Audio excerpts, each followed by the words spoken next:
Yeah, we did Rastafarianism, and the origin of the Rastafarian movement began in the Jamaican slums in the 1920s and 30s. The most famous Rastafari is Bob Marley, whose reggae music gained the Jamaican movement international recognition. Rastafari has no formal organization.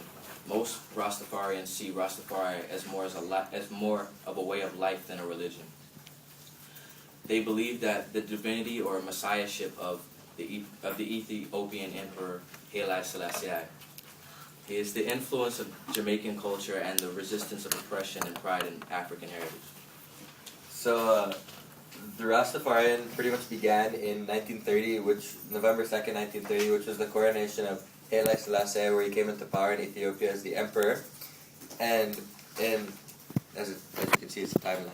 And in 1931, there are important dates. For example, July 23rd marked the 39th birthday of the emperor Haile Selassie, and that was his first birthday as emperor. So it signified, and we had August 17th, which was the birthday of Marcus Garvey, who we'll talk about later on. And September 11th was the Ethiopian New Year. So this was the first year of Afrocentrism, which is African pride, and that symbolizes how that was their philosophy of how people with color are supreme, or more important.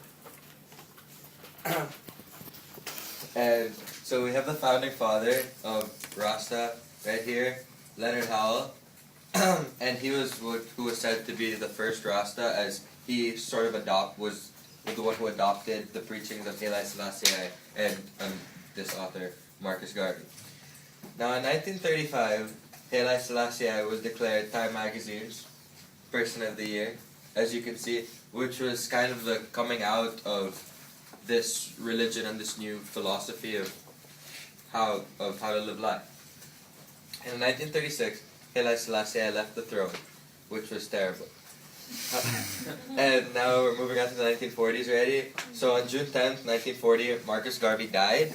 So Marcus Garvey, he was an author and publisher in Africa. So he spoke in speeches about his philosophies and how he perceived religion, and that's what Haile Selassie adopted in his speeches, and that's how the Rastafari came to be. And in 1941, Haile Selassie reassumed the throne. So in the 1950s, there was a Rastafarian movement in Ghana, which was known as Bobo Ashanti. And in 1955, Haile Selassie met with Rasta elders to give land to the Rastas, and this was known as the Addis Ababa. So, 1963, this is moving on to the modern, how we perceive the religion. So Bob Marley introduced the religion to the world, introduced reggae to the world, which was a music which he used to express his religion. So in 1974, Haile Selassie left the throne for the last time, and Haile Selassie finally died in 1985.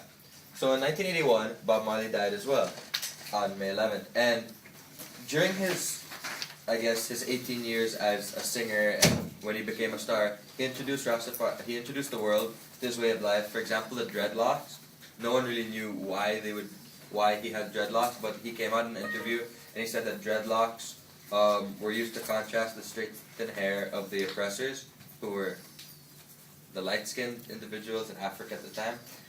And yeah, so since the death of Bob Marley, the Rastafari religion has been adapted in contemporary media and entertainment. For example, his son Damon Marley still continues to sing his music, and in movies such as Higher Learning, and yes. Thank you. So going on to some of the key myths in the Rastafari movement was the myth about the Zion versus Babylon. Rastas believed that the Zion land was from Jah being Haile Selassie and the land that he promised to them. And then to achieve the land, they had to reject modern Western society because they believed they were the individuals, and they called that Babylon. And Babylon would be corrupt, so that it was the world that the other people lived in. Babylon is considered to have a rebellion against Earth's rightful ruler, which was Jah, and ever since the days of the biblical king Nimrod, Rastas claim that they are the children of Israel. Another myth was the paradise, where many Rastafarians who lived in the physical realm maintained chosen, like the chosen few meant to live continue, like they lived forever in their current bodies, and they called it life ever living, and then they like put it into their own words of ever living, and they replaced it with the word everlasting to avoid the negative word sound of last implying an end.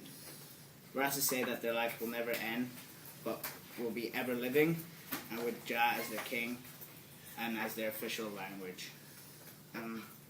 Some religious experiences is a reasoning, is a simple event where the Rastas gathered and smoke cannabis, or in other terms ganja, and discuss.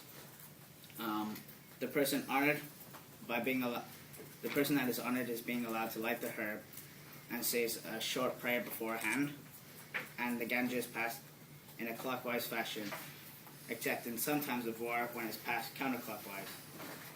They smoke the ganja so they can become spiritually connected with Jah.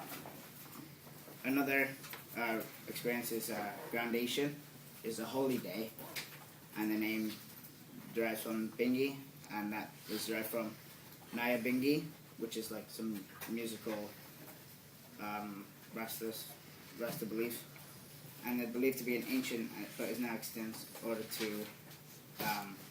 It was from the militant blacks in Eastern Africa that vowed to end oppression. Other religions perceive that as like more of a movement type, and they still believe, like, even though they had sacred texts and all the experiences, that smoking cannabis was a bad, like, it was illegal at the time, so people didn't realize like what it would actually do to the Rastas. So yeah.